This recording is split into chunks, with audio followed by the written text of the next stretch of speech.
Digital media federation মুর্শিদাবাদের একটা মহা মিলন ক্ষেত্র।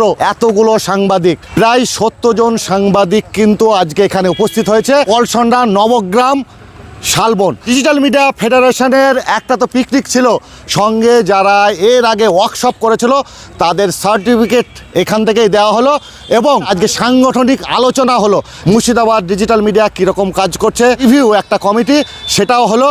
কিন্তু আজকে এখানে শুধুমাত্র আমাদের মুর্শিদাবাদই নয়, একই সঙ্গে কোনোদিন দেখেছেন এত সাংবাদিক কলকাতা থেকে হাজির হয়েছেন। কোনো সংগঠনের মানিক দা সহ 3 জন আছেন, আমাদের দীপক ব্যাপারী আছে এবং ডিজিটাল মিডিয়া ফেডারেশনের আর একজন কোর কমিটি বাদশাহ আছে। মুর্শিদাবাদে আজকে কলকাতা থেকে এসে কি বুঝছেন? না, মুর্শিদাবাদ যে পশ্চিমবাংলার রাজধানী ছিল এক সময়, সেটা আরেকবার মুর্শিদাবাদ জেলা কমিটি প্রমাণ করেছে আমাদের ডিজিটাল মিডিয়া ফেডারেশন।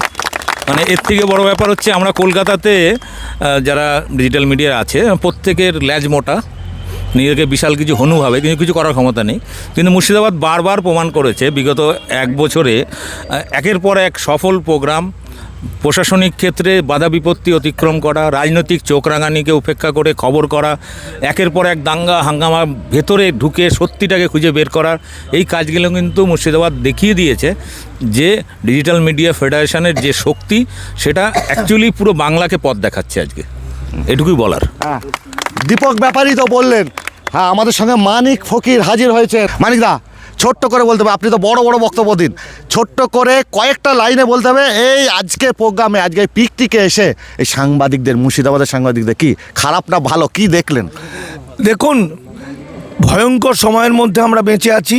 আগামী দিন খুব খারাপ সময়। গদি মিডিয়া যেভাবে মানুষকে মিথ্যা কথা বলে বিভ্রান্ত করেছে, সে জায়গায় এই ডিজিটাল ফেডারেশনের সোনার চাঁদরা এইগুলোকে আমি তো মনে করছি বিপ্লবী। সত্যি কথা তুলে ধরে মানুষকে সঠিক রাস্তাটা দেখিয়ে অন্তত বাংলা এবং বাঙালিকে বাঁচানোর চেষ্টা করছে। এই জন্য আমি গর্বিত আজকের এই মিটিংয়ে আসতে পেরে। আমাদের সঙ্গে আছেন কলকাতা থেকে এসেছেন বাদশাহ। আজকে এই মুর্শিদাবাদ কেমন লাগলো? কি বলতে, দীপকদা যেটা বললো যে মুর্শিদাবাদ একসময় যে রাজধানী ছিল সত্যি তা দেখিয়ে দিল। মুর্শিদাবাদ একসময় ভারতবর্ষকে পথ দেখিয়েছিল, মুর্শিদাবাদ এখন বাংলাকে পথ দেখাচ্ছে এই ডিজিটাল মিডিয়ার ছেলেরা। কারণ হচ্ছে এতগুলো সাংবাদিক এক জায়গায় হওয়া অসম্ভব ব্যাপার অন্যান্য জেলার ক্ষেত্রে। এখানে আমি দেখতে পাচ্ছি প্রায় 70 থেকে 80 জন আছে, আরও অনেকে আসতে পারেনি বিভিন্ন কারণে।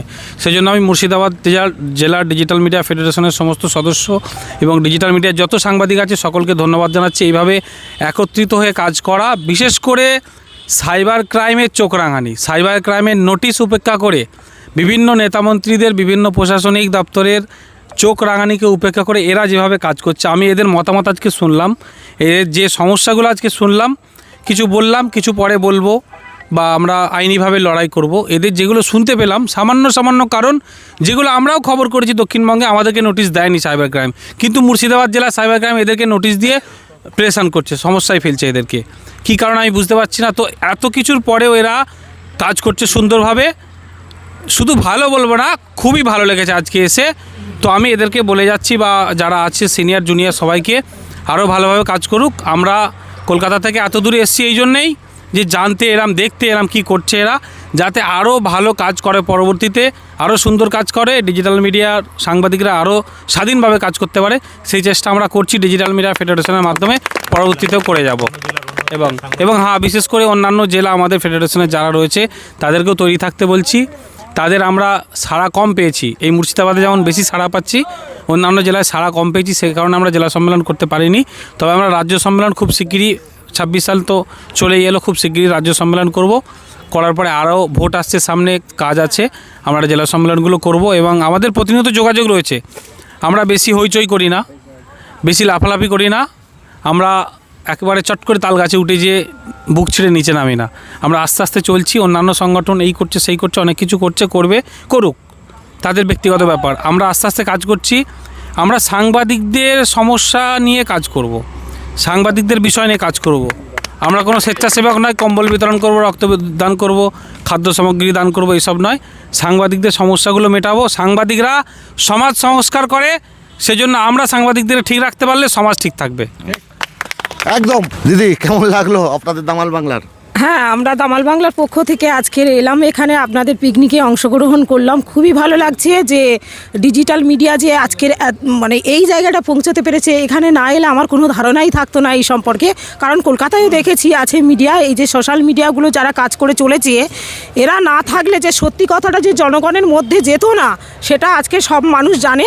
কারণ গদি মিডিয়ারা তারা কেবলমাত্র যেগুলো সরকার চায় যে ধরনের খবরগুলো, সেই খবরগুলো প্রচারিত হয়, কিন্তু মানুষের কথা, মানুষের খবর, সত্যি কথাটা মানুষের কাছে কিন্তু আজকে যাচ্ছে যেভাবে, সেটা কিন্তু এই মিডিয়াগুলোর জন্য। এই সোশ্যাল মিডিয়া না থাকলে সত্যি সত্যি মানুষ পিছিয়ে পড়তো, সত্য খবর থেকে মানুষ পিছিয়ে যেত। এইটুকু ধন্যবাদ সবাইকে, আমার খুবই ভালো লেগেছে। আজকে এই পুরো অনুষ্ঠানে কি বলবেন? কলকাতা থেকে আগত সবাই এসছে এবং আমরা যে সমস্ত সাংবাদিক আজকে পিকনিকের মধ্য দিয়ে যে আমরা একত্রিত হতে পেরেছি, তার জন্য সমস্ত সাংবাদিক এবং কলকাতা থেকে যারা এসে সবাইকে আমি আমার অন্তরের অন্তঃস্থল থেকে ধন্যবাদ জ্ঞাপন করছি।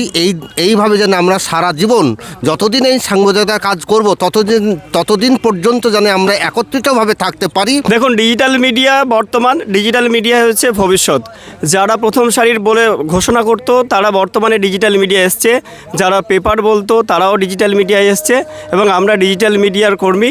আমরা গর্বিত, কারণ আমরা আছি বলেই আজকে প্রত্যেকটা এলাকার অসহায় মানুষদের কথা তুলে ধরা হচ্ছে। এবং আজকে মুর্শিদাবাদের এতগুলো সাংবাদিক একত্রিত হয়েছেন, কলকাতা থেকে যারা এসেছেন তাদেরকে আমরা আন্তরিকভাবে শুভেচ্ছা, অভিনন্দন ও কৃতজ্ঞতা জানাই। এবং আমরা চাইব আগামী দিনেও এখন যেভাবে আপনারা পাশে আছেন, আগামী দিনে আমাদের পাশে থাকবেন। আমাদের উদ্দেশ্য শুধু পিকনিক নয়, সকলে আমরা একত্রিত হয়েছি, সকলের এখানে বিভিন্ন কর্মশালা, বিভিন্ন আলোচনায় আমরা সকলে অংশ নিলাম, সকলের সুবিধা অসুবিধা আমরা আমাদের মধ্যে সব তুলে ধরলাম।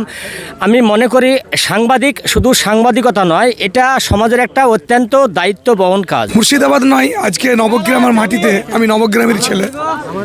আজকে এখানে এসে আজকে মিডিয়াদের যে একতাবদ্ধ, এটা দেখে খুবই ভালো লাগলো। ডিজিটাল মিডিয়া ফেডারেশন, হ্যাঁ, সাংবাদিকদের এই সংগঠন ছাড়া চোখে পড়বে না যে অন্য কোনো সাংবাদিকদের সংগঠন আছে। ডিজিটাল মিডিয়া ফেডারেশনে এখন নয় করে 300 জন আমাদের সদস্য, যার মধ্যে একা মুর্শিদাবাদেরই 120 জন। তাদের নিয়েই বারবার অনুষ্ঠান হচ্ছে, কখনো একটা কর্মশালা হচ্ছে, কখনো পিকনিক হচ্ছে, কখনো রাজ্য সম্মেলন হচ্ছে, কখনো জেলা সম্মেলন হচ্ছে। মুর্শিদাবাদ সাইবার ক্রাইম থেকে সাইবার ক্রাইমের আইসি সহ তারা কিন্তু সাইবার ক্রাইমের উপরে ক্লাস নিয়েছিলেন।